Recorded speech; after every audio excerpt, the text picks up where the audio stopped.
dia, boa tarde, boa noite. Depende de quando você está assistindo esse vídeo, né? Muito bem.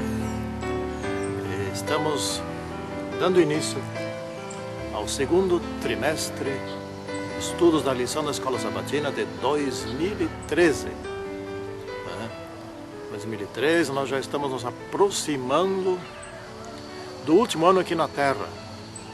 A cada ano que passa nós devemos ser mais fiéis a Deus, porque nós não sabemos quando será o último, mas temos certeza de que está muito próximo. Vamos orar ao nosso Deus. Santíssimo Senhor Deus, quão grande és Tu, Senhor. Aqui estamos nós para estudar a respeito dos profetas menores, grandes lições destes pequenos livros.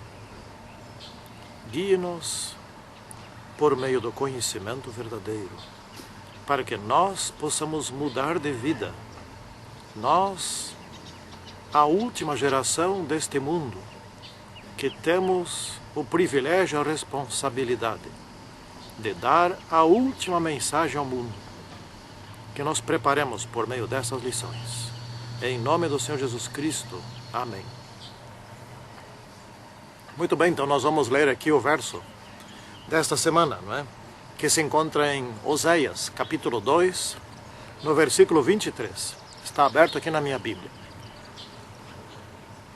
Semearei Israel para mim na terra, e compadecer-me-ei da desfavorecida, e a não meu povo direi, tu és meu povo, e ele dirá, tu és o meu Deus.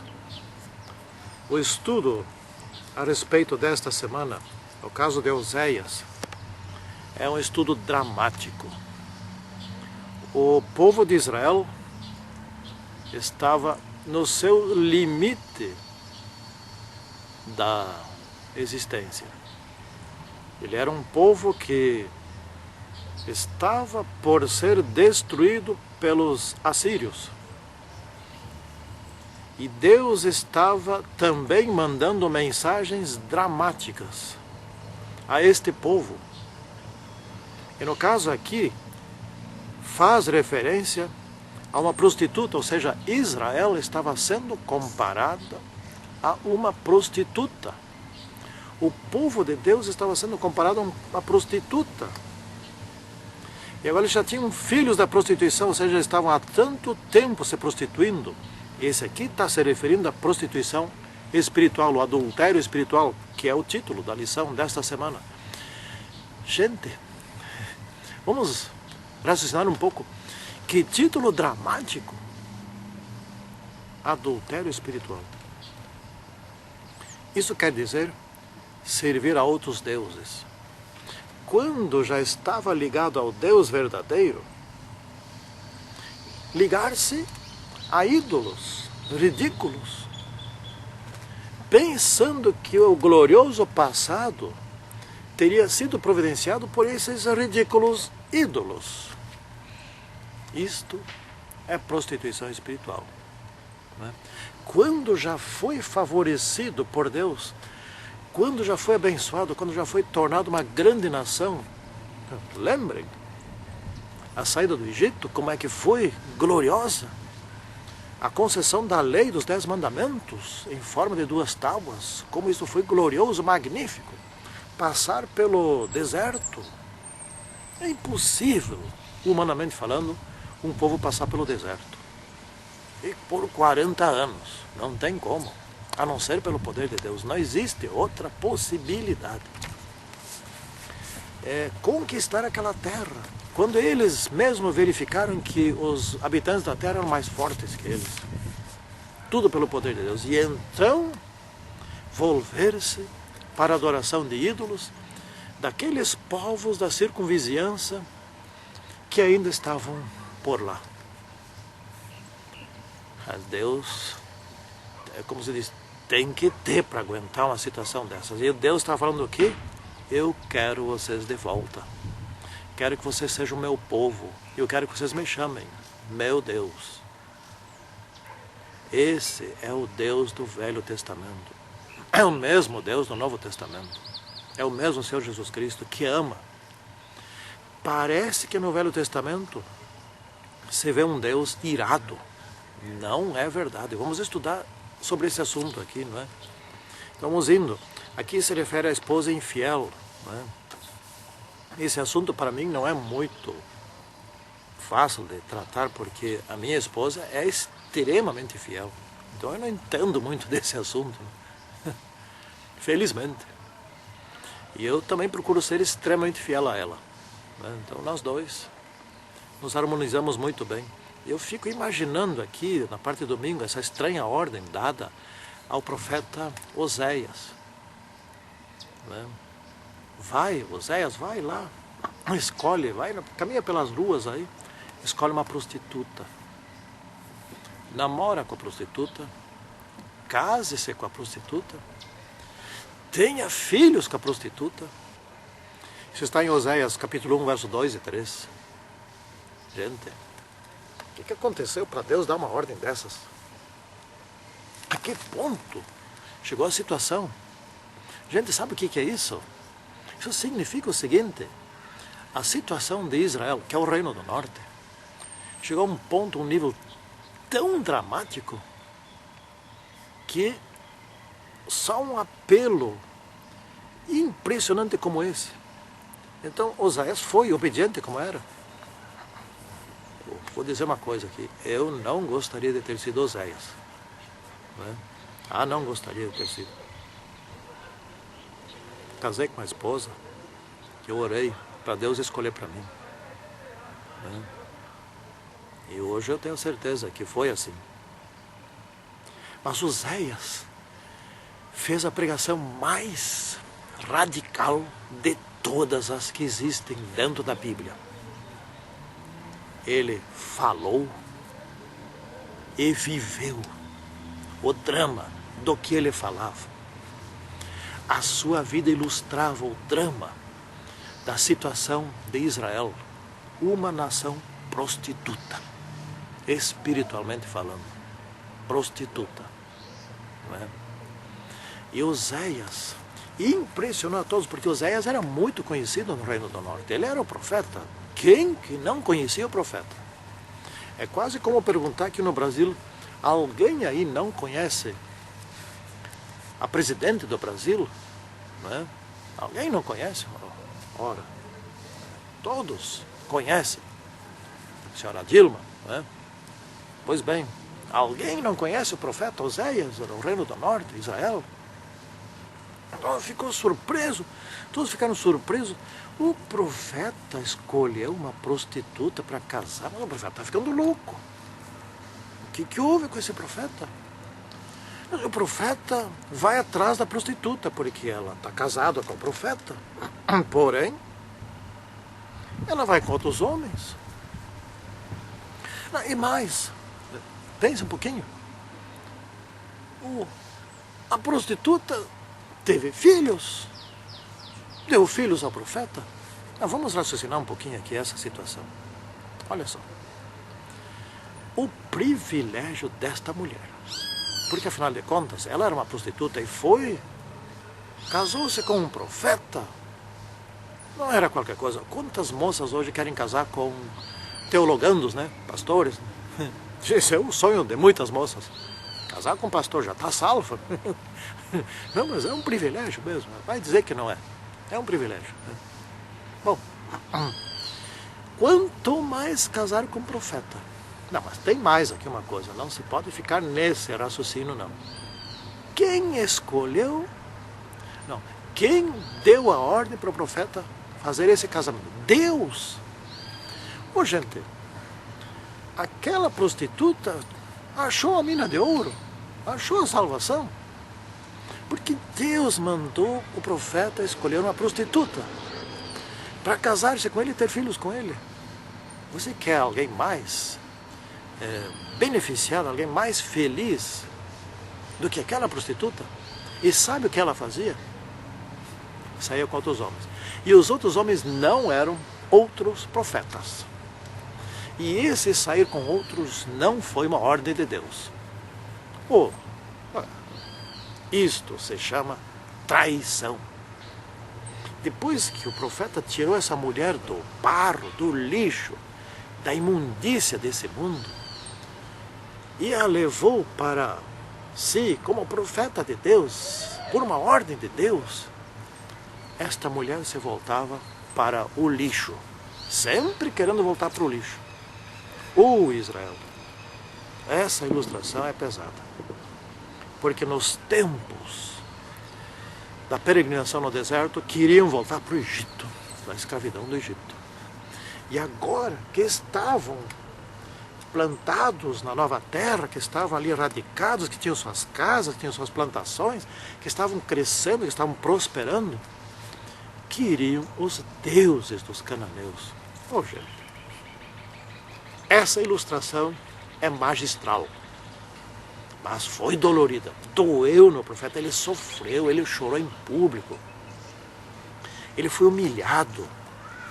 Esta foi a pregação do profeta com relação ao que Deus estava sentindo, não é?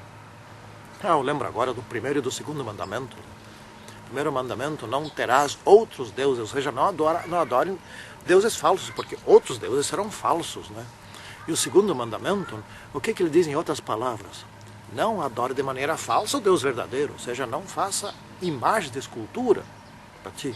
Você pode fazer uma imagem de escultura a Deus, com relação a Deus, etc., lá, e adorar aquilo. E pior ainda, fazer uma imagem de escultura de um Deus falso. Eu não sei o que é pior. Não sei. Não faça isso. Adore a Deus. Não é? Porque há consequência de adorar deuses falsos. Mas a grande pergunta aqui é: como é que um povo que foi tão beneficiado por um Deus verdadeiro faz isso? Essa pergunta não está certa.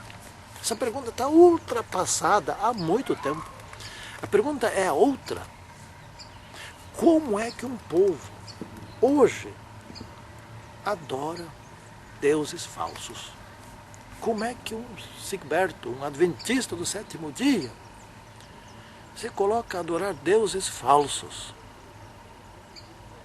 Aliás, eu posso fazer essa pergunta agora, porque daqui a uma meia hora vai ter um jogo aqui em Juí, histórico, o Internacional de Porto Alegre contra o São Luís de Juí. Você sabe o quanto eu estou sendo tentado a assistir esse jogo? Nem um pouco. Mas nem um pouco mesmo. Esta não é a minha tentação, este não é meu ídolo. Não é? Mas para cada um existem alguns ídolos. Alguns não podem perder um jogo. Não podem. E colocam no Facebook que assistiram o jogo aqui ou ali. Deus nem precisa no dia do juízo mostrar para eles onde eles erraram. Eles mesmos já publicaram. Gente, vamos cair na realidade. Nós somos o povo que quer as delícias do céu. Nós não podemos nos apegar a essas coisinhas aqui da terra, esses ídolozinhos aqui da terra, novelinhas de baixaria, Big Brother, A Fazenda, e sei lá o que mais que tem por aí. Deus quer perdoar, Deus quer restaurar. Ele é Deus do perdão. O coitado do profeta dele, que Deus fez com aquele profeta para buscar o povo de volta. Resultado zero? Não. A nação não voltou. O rei não voltou. Seus grandes não voltaram. Nada disso aconteceu. A nação foi destruída. Mas alguns poucos indivíduos se tocaram e foram restaurados.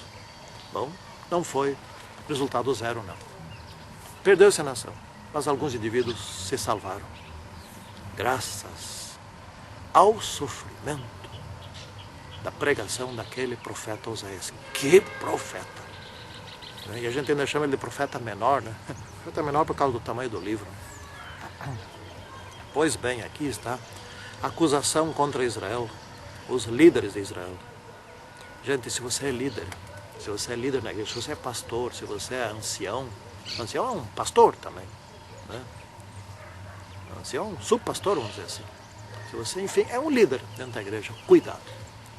Porque as tuas atitudes, o que você fala, tudo leva outros a crerem que isto é o certo de agir.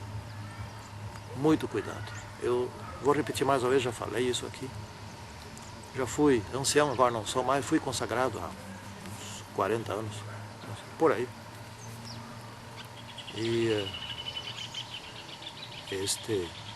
esta ordenação de ancião ainda eu tenho. Minha esposa e eu devemos levar uma vida correspondente a esta consagração.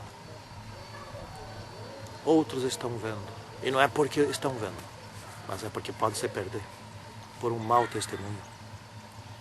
Fiéis, os israelitas tomaram uma decisão dramática. Os israelitas, no tempo da separação, lembra quando Roboão, o filho de Salomão, né? Esse nasceu num berço esplêndido. Não nasceu quando Davi estava correndo, fugindo, etc. Tal, né? Salomão também já nasceu dentro do palácio, mas o Roboão, quando ele assumiu, ele achou que era ele que mandava ali, etc. E tal, e que tinha que fazer como ele queria.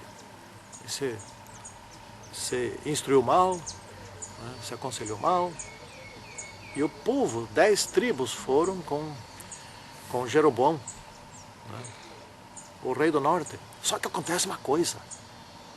Roboão não estava sendo bom, né? Porém havia uma profecia dita por Deus que no reino os descendentes de Davi sempre serão reis, ou seja, naquele reino sempre haverá um descendente de Davi. E isso estava apontando para um descendente último, que era Jesus Cristo. De modo que as outras 10 tribos, elas optaram por um rei que não era descendente de Davi. E que foi pior que Roboão, porque ele construiu 2 lugares de adoração a 2 bezerros. Né? Que opção tomou Israel, o reino do norte? Eles disseram, não queremos Davi, não queremos descendente de Davi, fora com a casa de Davi.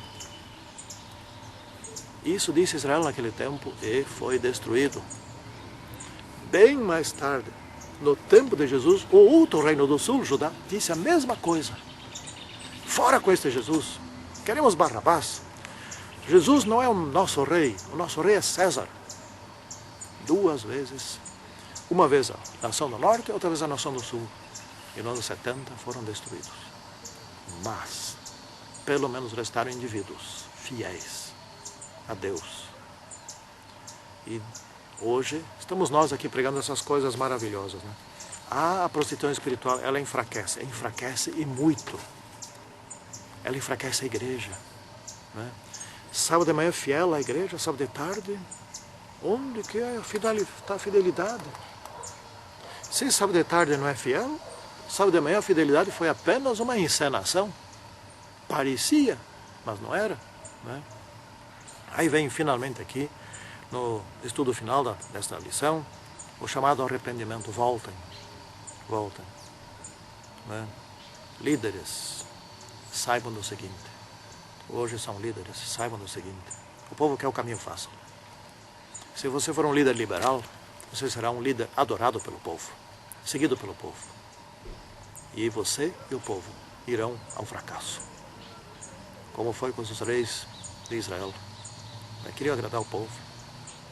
Mas se você for um líder que tem responsabilidade, você vai apontar e você mesmo vai na frente, como Oséias, pelo caminho estreito, duro aqui na terra, mas lá no céu, lá é o caminho largo. Aqui não, aqui é o caminho estreito, mas lá é o caminho largo.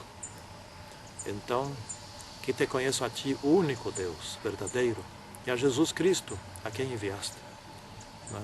Mais comunhão com Deus, mais comunhão com Cristo, mais Bíblia, mais oração, mais estudo dessas lições, mais cultos domésticos, né?